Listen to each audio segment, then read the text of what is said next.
یہ آیت کب اتری تھی؟ جب صحابہ کرام ایک دفعہ کسی سفر میں تھے تو ایسی جگہ پہ اترے کہ رات اندھیری تھی، پتہ نہیں چل رہا تھا کہ قبلہ کس طرف ہے. تو لوگوں نے اپنی اپنی جگہ پہ جس طرف اس کو سمجھ آئی اس نے اس در نماز پڑھ لی اور ایک لائن کھینچ لی. صبح اٹھے تو پتہ چلا کہ کسی نے کسی طرف پڑھ لی، کسی نے کسی طرف، کسی کی غلط، اس کی غلط ہو گئی، اس کی غلط ہو گئی. تو پھر آپ صلی اللہ علیہ وسلم نے ان کو نماز دہرانے کا حکم نہیں دیا اور یہ آیت نازل ہوئی کہ اللہ تو مشرق اور مغرب میں، تو جدھر کو بھی تم رخ کرو گے وہ اس طرف اللہ ہے. تو اس کا مطلب ہے کہ یعنی اگر ایسی آپ کسی جگہ فرض نماز کے لیے لازم کر دیا گیا کہ قبلے کی طرف منہ ہونا چاہیے، مگر نفل نماز کے لیے اگر قبلہ رخ منہ کر کے شروع کر دی ہے اور اس کے بعد کسی طرف کو بھی رخ ہو جاتا ہے، یعنی نفل نماز میں ایسا نہیں، آپ صلی اللہ علیہ وسلم اونٹنی کے اوپر پڑھتے تھے، مثلا آپ بھی گاڑی میں مثلا جا رہے ہیں، آپ نے قبلہ رخ کر کے شروع کر دی، اس کے بعد گاڑی کہیں مڑتی رہی ہے، اب آپ کا منہ کہیں اور ہو جاتا ہے، تو اس میں پھر انشاءاللہ آپ کی نماز ہو جاتی ہے. کہیں غلطی کر دی، نہیں تھا آپ کے پاس کمپس بھی، نہیں اندازہ ہوا، تو نماز ہو جائے گی، کیونکہ اللہ تعالیٰ ہر طرف ہی اللہ ہے. وحدت الوجود کا عقیدہ یہ بہت ہی گمراہ کن عقیدہ ہے، اور اس میں وہ کیا کہتے ہیں کہ اللہ تو ہر چیز کے اندر ہے، ذرے ذرے میں اللہ ہے، اس میں اللہ، اس میں اللہ، مکان میں اللہ، پھول میں اللہ، پتے میں اللہ، درخت میں اللہ، آسمان. یہ کفر ہے، کفر. اس آیت سے وہ لکھتے ہیں دیکھو اللہ تعالیٰ نے تو کہا ہے اللہ المشرق والمغرب، تم جدھر بھی منہ کرو گے ادھر ہی اللہ ہے. اس کا یہ مطلب نہیں، اسی لیے حدیث اتنی ضروری ہے نا بات کو سمجھنے کے لیے، ورنہ تو لوگ اپنے من مانے بنا لیتے ہیں. اللہ تعالیٰ کہاں ہے؟ اپنے عرش پہ مستوی ہے. ہاں، اپنی علم، قدرت، اپنی تمام صفات کے اعتبار سے اللہ تعالیٰ نے ہر چیز کو گھیرا ہوا ہے. اللہ تعالیٰ وسعت والا ہے، اس کی ایک صفت ہے کہ وسعت ہے اس کے اندر، اور اس کی تمام صفات میں وسعت ہے، اور علیم ہے، جاننے والا ہے. وقال اتخذ اللہ ولدا، اور ان کا یہ حال ہے، وہ اللہ جس کی یہ شان ہے اس اللہ کے لیے بیٹا ٹھہراتے ہیں یا اولاد ٹھہراتے ہیں. ولدا میں اولاد ہی آ گئی، کیونکہ یہودی بھی عزیر علیہ السلام کو اللہ کا بیٹا کہتے تھے، نصرانی جو تھے وہ عیسیٰ علیہ السلام کو اللہ کا بیٹا کہتے تھے.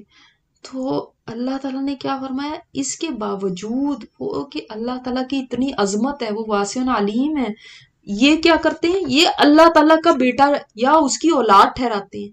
مشرکین مکہ فرشتوں کو اللہ کی بیٹیاں کہتے تھے، تو اللہ تعالیٰ نے اس کا ایک جواب دیا، سبحانہ، پاک ہے وہ، بل لہو ما فی السماوات والارض، بلکہ اس کے لیے تو وہ سب کچھ ہے، یعنی وہ مالک ہے سب کچھ کا، جو آسمانوں میں اور جو زمین میں، اور کل لہو قانتون، ہر ایک اس کا فرما بردار ہے. دیکھیں جب اللہ کی ملکیت ہے جو کچھ ہے آسمانوں میں زمین میں، تو پھر کوئی چیز اسے باہر تو ہے نہیں، وہ ان کا مالک ہے. مالک کسی چیز کا کوئی اگر ہوتا ہے تو وہ چیز اس کا بیٹا یا بیٹی تو نہیں بن جاتی. پھر سوچا کریں جب آپ کو پتا چلے نا کہ میرے بارے میں کسی نے ایسا کہا ہے اور آپ کو برا لگے، پھر سوچا کریں کہ وہ رب کتنا صبر والا ہے، کہ وہ دیکھ رہا ہے، سن رہا ہے، جانتا ہے. وہ دیکھتا ہے یہ بتوں کے آگے سجدہ کر رہے ہیں، وہ دیکھتا ہے میں ان کو کھلاتا ہوں اور یہ کیا کر رہے ہیں، میں ان کو پلاتا ہوں اور یہ کدھر جا جا کے مان رہے ہیں منتیں، اور کدھر دعائیں کرتے ہیں، اور کدھر ماتھے ٹیکتے ہیں، اور کن کے آگے ہاتھ باندھ کے کھڑے ہو جاتے ہیں. وہ سب دیکھتا ہے، جانتا ہے، سنتا ہے. اس کے باوجود وہ ان کو رزق بھی دیتا ہے، عافیت میں بھی رکھا ہے، ان کو اولاد دیتا ہے، ان کو عافیت دیتا ہے، ان کو صحت دیتا ہے، ان کو دولت دیتا ہے، ان کو کھانا پینا دیتا ہے، رزق کے سامان ان کے لیے کرتا ہے. آسمان گر نہیں جاتا ان پہ، زمین پھٹ نہیں جاتی ان کے لیے، ورنہ اللہ چاہے تو ایک کلمہ کن سے وہ مٹ جائیں. لیکن دیکھو اللہ کا صبر. کوئی پہلے سے کوئی چیز ایجاد نہیں ہوئی بھی تھی جس کو دیکھ کے اس نے آسمان و زمین بنا لیے، کچھ بھی نہیں تھا. وہ تو انیشیٹر تھا، اوریجنیٹر تھا، عدم سے وہ وجود میں لے کر آیا، کوئی ان کا سیمپل نہیں تھا. وہ بنانے والا آسمان اور زمین کو، اس کی تو قدرت اتنی ہے، اس کو کیا اولاد چاہیے، وہ تو کون کہتا تو چیز ہو جاتی ہے. اس کو کسی کے سہارے نہیں چاہیے، اس کو بیٹے نہیں چاہیے کہ اس کے بازو بنے، وہ تو کن کلمہ کہتا ہے اور چیز ہو جاتی ہے. اس نے فرشتوں کو کلمہ کن سے پیدا کر دیا، روحوں کو کلمہ کن سے پیدا فرما دیا. مشرکین مکہ کہتے تھے پہلے آپ یہ دیکھیں کہ ہم سے اللہ تعالیٰ خود پہلے بات کرے نا. لا یعلمون کس کو کہا گیا؟ مشرکین مکہ کو، اس لیے کہ ان کے پاس کوئی کتاب نہیں تھی، ان کے پاس کوئی صحیفہ نہیں آیا تھا، یہ لا علم تھے. تو اس کا مطلب جس کے پاس کوئی کتاب کا نالج نہ ہو نا اللہ کے نزدیک، وہ کون ہے؟ لا علم ہے. ٹھیک ہے. ان کو مشرکین مکہ نہیں کہا گیا، مکہ والے یا کافر. پیچھے بھی کیا کہا گیا؟ قال الذین لا یعلمون. لا یعلمون کیوں کہہ رہے ہیں؟ وہ تو کہتے تھے ہم سے زیادہ تو کوئی ہے ہی نہیں ہے. ہم دوسروں کو کہتے تھے کہ یہ لوگ تو کیا ہیں، عجمی ہیں. ہم وہ ہیں کہ ہم تو اہل زبان ہیں، ہماری شاعری دیکھو، ہمارا یہ دیکھو. تو اپنے آپ کو بہت بڑی چیز سمجھتے تھے علمی میدان میں. تو اللہ تعالیٰ نے فرمایا لا یعلمون. اس زمانے کی تو شاعری تھی نا، جیسے آج کی سائنس ہے، تو اس زمانے کا بہت بڑا جو نالج تھا نا وہ شاعری تھا، اس میں تو وہ بہت آگے تھے. اللہ تعالیٰ فرما رہا ہے لا یعلمون، یعنی کتاب کا علم نہیں ہوتا جب تو وہ لا یعلمون ہی ہے. ہم بھی آج تک اللہ کے نزدیک کیا تھے جب تک ہمارے پاس کتاب کا علم نہیں تھا؟ جاہل. اللہ کے ہاں علم والا وہی ہے جو اس کی کتاب کا علم رکھتا ہے. لا یعلمون، وہ کہتے کیا تھے؟ لولا یکلمنا اللہ، ہم سے کیوں نہیں اللہ بات کرتا؟ آپ سے جو بات کر رہا ہے تو ہمیں اللہ بتائے پہلے کہ آپ اللہ کے سچے رسول ہیں، تب ہم آپ کو مانیں گے. او تأتینا آیا، یا ہمارے پاس کوئی نشانی لے کر آئیں، جیسے عیسیٰ علیہ السلام پہ اتری تھی، موسیٰ علیہ السلام پہ اتری تھی. اللہ تعالیٰ نے فرمایا ایسی ہی باتیں نا پچھلے لوگ بھی کرتے رہے. وہ بھی اپنے پیغمبروں کو یہی کہتے تھے ہمیں کوئی نشانی دکھائیں، ہمیں اللہ سامنے دکھائیں. ہم نے پڑھا ہے نا کہ ہمیں اللہ دکھائیں تو پھر ہم مانیں گے. موسیٰ آپ کو تشابہت قلوبہم، ان کے دل آپس میں ملتے جلتے مطلب کیا؟ مینٹیلٹی، سوچ، نظریات، حالانکہ ڈیفرنٹ زمانوں کے لوگ ہیں، لیکن دیکھیں ایک ہی بات کیوں کر رہے ہیں؟ کیونکہ دل ملتے جلتے ہیں. جب دل ایک جیسے ہوں تو پھر باتیں بھی ایک جیسی ہی ہوتی ہیں، عمل بھی ایک جیسے ہوتے ہیں، چاہے وہ کسی زمانے کے لوگ ہوں. ہم کہتے تو بہت ہیں ہم بہت ایڈوانس زمانے کے، 21 سینچری کے، وہ تو پرانے زمانوں کے لوگ، لیکن آج بھی وہی باتیں ہوتی ہیں جو اس زمانے میں لوگ کیا کرتے تھے. حقیق بیان تو کر دی ہم نے آیتیں اس قوم کے لیے جو یقین رکھتی ہے. تم آیتیں مانگتے ہو، تم کہتے ہو کوئی نشانی لے کر آؤ، آیات تو آ گئی ہیں. اور وہ کون سی آیات ہیں؟ کیونکہ آپ صلی اللہ علیہ وسلم کا معجزہ جو تھا وہ موسیٰ اور عیسیٰ علیہ السلام کی طرح نہیں تھا کہ مردوں کو زندہ کر دیا، یا لاٹھی جو ہے وہ سانپ بن گئی، یا ید بیضا، یا یہ نہیں تھے معجزے. کیوں آپ صلی اللہ علیہ وسلم کو ایسے معجزے کیوں نہیں دیے گئے؟ اس لیے کہ اگر ایسا معجزہ دیا جاتا تو وہ آپ صلی اللہ علیہ وسلم کی ذات کے ساتھ ہی ختم ہو جاتا. ٹھیک ہے، لیکن آپ کو ایسا معجزہ دیا گیا جو رہتی دنیا تک قائم رہے، کیونکہ آپ کی رسالت قیامت تک کے لیے. تو معجزہ تو کوئی ہونا چاہیے نا جو قیامت تک کے لیے چلے، اور وہ ہے قرآن. آج اس کو ٹیسٹ کر لے کوئی، اٹھا لے کوئی، یہ کہہ نہیں سکتا اس میں یہ والی بات غلط ہے. اللہ تعالیٰ ہر ایک سے کلام نہیں کرتا کہ ہر ایک بندے کے ساتھ اللہ کلام کرے اور اس کو بتائے کہ ہاں بھائی یہ سچ ہے. اور نہ ہی اللہ تعالیٰ نے اب کوئی نشانی اور اتارنی ہے، نہ ہی کوئی اور معجزہ آئے گا. یہ معجزہ کافی ہے، لیکن یہ کس کے لیے؟ ان کے لیے جو یقین رکھتے ہیں. جس کو یقین ہی نہ ہو، دیکھیں اگر یقین نہیں ہے تو آپ دوائی بھی کھائیں گے نا، نہیں اس سے نہیں مجھے کوئی فائدہ ہونا، نہیں یہ نہیں کام کرے گی، تو وہ واقعی نہیں کرے گی. یقین کے ساتھ جو دیکھے گا تو انہی آیات کے اندر اس کو نشانیاں نظر آئیں گی کہ یہ معجزہ ہے، ایک ایک آیت معجزہ ہے. اے نبی ہم نے تو آپ کو حق کے ساتھ بھیجا ہے، خوشخبری سنانے والا اور ڈرانے والا. یہ آیت اس لیے آئی کہ آپ صلی اللہ علیہ وسلم جب ان کی یہ باتیں سنتے تھے نا کہ کیسی کیسی یہ باتیں کرتے ہیں، کیوں ایسے کرتے، اور اتنی ہرس تھی ان کو کہ یہ ایمان لے آئیں، تو اے نبی آپ نہیں اس چیز کے اوپر اتنا غم کریں. آپ کو اللہ نے کس لیے بھیجا ہے؟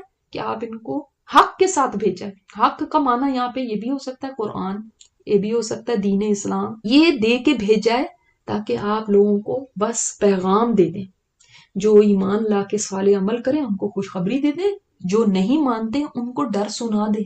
یہ آپ کا کام. وَلَا تُسْأَلُوا عَنْ أَصْحَابِ الْجَحِيمِ، آپ سے یہ نہیں پوچھا جائے گا انہوں نے کیوں نہیں مانا، یہ کیوں جہنمی بنے. کوئی جہنم میں جاتا ہے تو آپ سے نہیں پوچھا جائے گا آپ نے کیوں اس کو جانے دی، کیوں نہیں اس کو آپ نے منوایا. یہ آپ کا کام نہیں ہے. آپ کا کام صرف پیغام دے دینا ہے.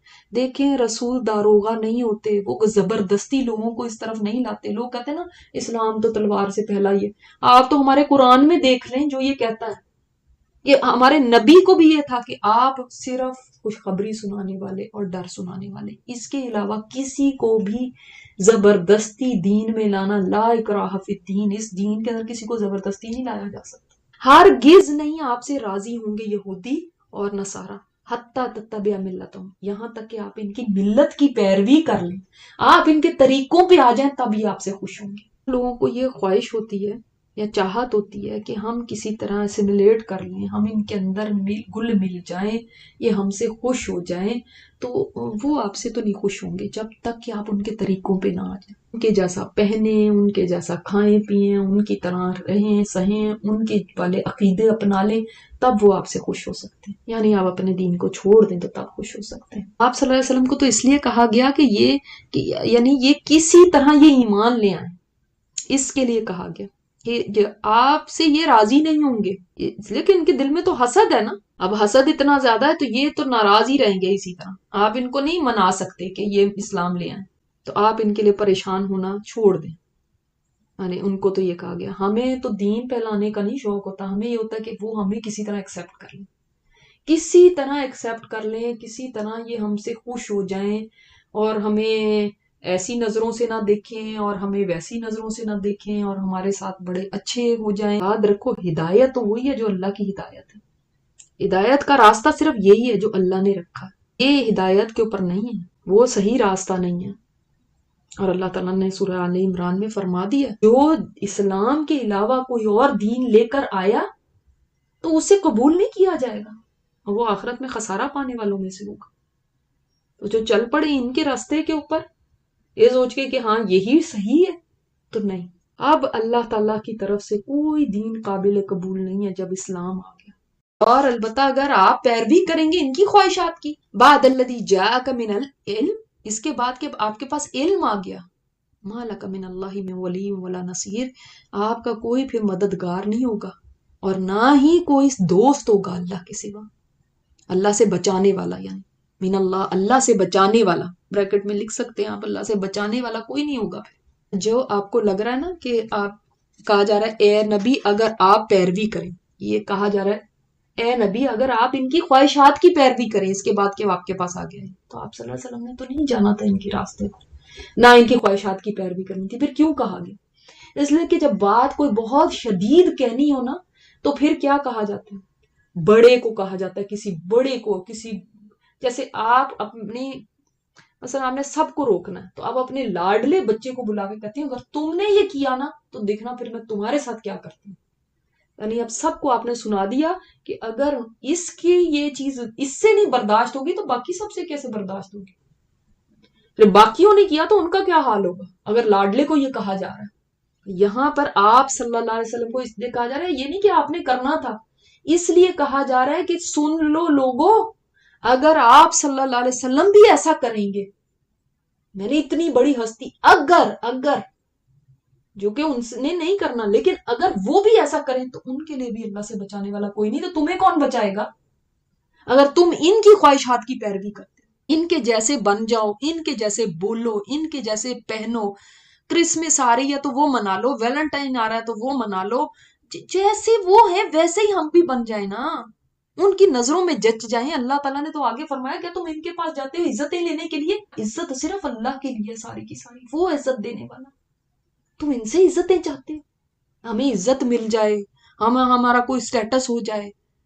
تو دیکھیے انسان یا کبھی خوف کھاتا ہے نا تو تب ان کی خواہشات کے پیچھے کہ جیسے یہ ہیں ویسے ہو جائیں تاکہ ہم سیف ہو جائیں، تمہارا تو کوئی دوست اور مددگار ہی نہیں رہے گا اللہ سے بچانے والا، پھر دنیا میں بھی چاہو گے نا مشکل میں پھنس جاؤ گے کہ کوئی مدد کے لیے آئے تو کوئی بچا نہیں سکے گا تمہیں۔ سب چیزیں اگر ان کی پسند آتی ہیں اور ان کے جیسے ہی رہنا اور بننا چاہتے ہیں، اللہ کے طریقے بیکورڈ لگتے ہیں، اس کے رسول کی بتائی ہوئی باتیں آؤٹ ڈیٹڈ لگتی ہیں، سنتیں جو ہیں وہ استغفر اللہ بیڈ مینرز لگتی ہیں، اور دوسروں کے طریقے لگتے ہیں کہ یہ ماڈرن ہے، یہ آج کے مطابق ہے، تو کیا سوچ ہے ہماری؟ جیسی سوچ ہوگی پھر ویسے ہی عمل ہوگا نا۔ متاثر کس سے ہیں، کس سے امپریسڈ ہیں ہم؟ امپریس نبی صلی اللہ علیہ وسلم کے طریقوں سے یا ان کے طریقوں سے؟ یہ سب کو پتا ہے ہم کس سے امپریس ہوتے ہیں۔ وہ لوگ جن کو دی ہم نے کتاب، وہ تلاوت کرتے ہیں حق کا تلاوت ہی، اس کی تلاوت کا حق ادا کرتے ہوئے۔ تلاوت کا حق کیا ہے؟ کیونکہ اللہ تعالیٰ نے فرمایا اولئک یؤمنون بہ، وہی لوگ ہیں جو اس پہ ایمان بھی رکھتے ہیں. پھر جن کو کتاب دی گئی وہ تلاوت کرتے ہیں اس کتاب کی، اس کا حق دیتے ہوئے، ایسے ہی لوگ اس کے اوپر ایمان رکھتے ہیں. یہ مطلب ہے، یعنی اس کا مطلب ہے کہ جو حق کا تلاوت ہی نہیں کرتے وہ اس کے اوپر ایمان کا دعویٰ ہے لیکن ایمان نہیں رکھتے. پھر چاہے وہ کہتے رہے منہ سے کہ ہم ایمان رکھتے. تو حق کا تلاوت ہی کیا ہے؟ حق کا تلاوت ہی یہ ہے، یعنی جو بھی آپ پڑھ رہے ہیں اس کا حق کیا ہے کہ جب ہم پڑھیں تو صحیح پڑھیں، جب ہم اس کی سمجھیں تو اس کو بھی وقت دیں اور اس کو صحیح سمجھیں. نمبر 3 کیا ہے؟ اس کے اوپر پھر عمل بھی کریں. تب بات ہے حق کا تلاوتی، تب آپ نے حق ادا کیا اس کی تلاوت کا. ورنہ تو حق ہی کیا ادا کیا؟ اب پڑھتے جا رہے پڑھتے جا رہے پڑھتے جا رہے. کئی ہیں جو پڑھنا ہی صحیح نہیں جانتے، اتنی غلطیاں اندر، لیکن پرواہ نہیں ہے. کئی ہیں پڑھنا صحیح جان گئے لیکن معنی پتہ ہی نہیں ہے کہ کیا ہے، قرآن پہ قرآن ختم ہو رہے ہیں. کئی ہیں ٹھیک ہے معنی بھی رٹ لیا انہوں نے، ٹیسٹ میں بھی فل مارکس دے رہے ہیں، لیکن عمل کی کوئی پرواہ نہیں. خسارہ پانے والے ہیں کہاں؟ یہ نہیں بتایا گیا، اس لیے کہ ان کا خسارہ دونوں جگہوں پہ ہے. دنیا میں بھی خسارہ ہے اور آخرت میں تو بہت بڑا خسارہ ہے. اس لیے کہ یہ قرآن کھڑا ہو کے کہے گا کہ اللہ اس نے مجھے پس پشت ڈال دیا تھا. یہ قرآن کہے گا، قرآن گواہی دے گا خلاف یا حق میں، آئیدر ون. اگر تو اس کو آگے رکھا ہوگا، امام بنایا ہوگا، اس کو فالو کیا ہوگا. امام کو فالو کرتے ہیں نا، جیسے جیسے کر رہا ہوتا ہے ویسے ہی ہم پیچھے پیچھے کرتے ہیں. اسی طرح اگر قرآن کو فالو کیا، جیسے جیسے یہ کہتا گیا ویسے کرتے گئے، تب تو یہ حق میں گواہی دے گا، اللہ کے آگے سفارش کھڑا کرے گا کھڑا ہو کے، اس کی ایک صورت ہوگی. لیکن اگر اس کو پیچھے ڈالا تو یہ خلاف گواہی دینے کے لیے کھڑا ہو جائے گا. سوچیں جس کے خلاف اللہ کا کلام گواہی دے رہا ہے. یہاں پہ جا کے اب ختم ہو رہا ہے وہ پورشن جو پورا کو پورا بنی اسرائیل کے بارے میں تھا. میں ابھی آپ کو انشاءاللہ بتاتی ہوں اگر ٹائم ہوگا کہ کیا اس میں ہے. کہ یہ جو آیت 45 تھی وہاں سے سٹارٹ ہوا اور یہاں پہ یہ مکمل ہوا بنی اسرائیل کی ساری باتیں کہ انہوں نے ایسے کیا ایسے کیا ایسے کیا. اے امت مسلمہ تم ایسے نہ کرنا. اب پھر کہا گیا یہ نعمتوں کو یاد کرو جو میں نے تم پر انعام کی. کیا ہونا چاہیے رویہ انسان کا؟ ویسے بنی اسرائیلی نہیں، ہم بھی بھول گئے کہ ہم پہ اللہ نے نعمتوں کی بارشیں کی ہیں. شکر گزاری کے لیے ضروری ہے کہ انسان نعمتوں کا ذکر کرتا ہے. میری نعمت کو تو یاد کرو جو میں نے انعام کی تم پہ. کیا انعام کی تھی نعمت؟ ان کو رول ماڈل بنایا، ان کو امام بنایا.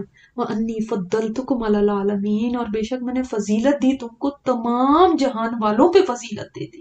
جو چیزیں ان کو دی کسی اور کو نہیں دی. کیسے جہان والوں پہ فضیلت دی؟ بادشاہت ان کے اندر تھی. داؤد اور سلیمان علیہ السلام جیسی بادشاہت کبھی نہیں کسی کو ملی، سلیمان علیہ السلام جیسی خاص طور پہ وہ ان میں عطا فرمائی. اللہ تعالیٰ نے بادشاہ بھیجے، انبیاء بھیجے، ان کو وہ چیزیں دی جو کسی اور کو نہیں دی تھی. وَاتَّقُوا يَوْمًا لَا تَجْزِي نَفْسٌ عَن نَفْسٍ شَيْئًا. لیکن یہ اپنے آپ کو کیا سمجھتے تھے؟ We are the royal blood. آج تک یہ سمجھتی ہیں، آج تک کہتے ہیں کوئی یہودی نہیں بن سکتا کیونکہ یہودیت جو ہے نا وہ مطلب بہت یہ رائل ہیں. تو یاد رکھو ایک دن ایسا آنے والا ہے کوئی کسی کو ڈرو اس دن سے جو کوئی کسی کو کام نہیں آئے گا. وَلَا يُقْبَلُ مِنْهَا عَدْلٌ، کوئی بدلہ کسی سے قبول نہیں کیا جائے گا. وَلَا تَنْفَعُهَا شَفَاعَةٌ، اور نہ نفع دے گی شفاعت. شفاعت تو ہوگی، آپ جیسے آیت الکرسی میں بھی پڑھتے ہیں شفاعت تو ہوگی لیکن اللہ کے اذن سے. آپ صلی اللہ علیہ وسلم بھی شفاعت کریں گے اللہ کے اذن سے. کوئی جان ایسے نہیں کہ اللہ کے اذن کے بغیر کسی کو چھڑا کے لے جائے. تو بات تو پھر وہی ہوئی نا کہ جب اللہ کا اذن ہی ہوگا تو پھر ادروائز لے کر آؤ کوئی ولی، لے کر آؤ کوئی نصیر، لے کر آؤ کوئی بدلہ یعنی میں اتنے پیسے دے دیتی ہوں مجھے چھوڑ دیں. کوئی سفارشی بلا لیتے ہیں آپ، یا کوئی مددگار، کوئی ینصرون، کوئی جو مدد بھی نہیں یہ کیے جائیں گے. کوئی فوج نہیں آ جائے گی ان کے لیے، کوئی ان کے گارڈز نہیں آ جائیں گے، کوئی ان کے فینز نہیں آ جائیں گے جو ان کو چھڑا کے لے جائیں. کوئی نہیں ایسا ہوگا. یہ جو سارے دنیا کے سہارے ہیں نا کمزور ہیں، یہ سب ختم ہو جائیں گے. یہ سب کر سکتا ہے اور وہ صرف اللہ کی ذات ہے جو مجھے اس دن کی رسوائی سے چھڑا سکتا ہے، بچا سکتا ہے اس دن کے عذابوں سے. اس سلسلے میں پہلے ان کو آدم علیہ السلام دکھائے گئے کہ جب وہ آئے تھے ان سے غلطی ہو گئی اور پھر انہوں نے کیا کیا. اس کے بعد ایک فیلئر نیشن دکھایا گیا جس کو بتایا گیا کہ دیکھو یہ ایک لاڈلی امت گزری ہے جو تم سے پہلے گزری تھی. جب انہوں نے یہ کام کیے تو اللہ ان سے ایسا ناراض ہوا کہ آج تک ناراض ہے، اور ذلت اور خواری ان کا مقدر بن چکی ہے، وہ مغضوب علیہم ہو چکے ہیں ہمیشہ کے لیے۔ اس کے بعد جو ہم پڑھیں گے، اللہ تعالیٰ نے ایک رول ماڈل دکھایا ہے امت مسلمہ کو، کامیاب آدمی، اور وہ ہے ابراہیم علیہ السلام اور ان کی فیملی، جو 124 سے 141 تک ہم دیکھیں گے۔ اور اس کے بعد پھر آپ دیکھیں گے کہ پھر اب ہمیں کریکولم دے دیا گیا امت مسلمہ کو، آپ کی گائیڈ لائن، آپ کا منہج، آپ کا راستہ کیا ہونا چاہیے۔ اب اس کے اندر پھر آپ دیکھیں گے سب آپ کو بتایا جائے گا، نماز، روزہ، حج، طلاق، رضاعت، ربا، یعنی شریعت کے احکامات دے دیے جائیں گے۔ اور اینڈ میں ہم اب اس کریکولم کو لے کے کیسے چلیں اللہ، یہ تو بہت ہمارے لیے بڑی ذمہ داری ہے۔ تو 284 سے 286 تک بتا دیا گیا کہ پھر اللہ سے کیسے دعائیں مانگو۔ This is the summary of the whole سورہ، کہ یہ آپ لاسٹ نہ اس کے اندر ہو جائیں، اس لیے آپ کو بتا رہی ہوں۔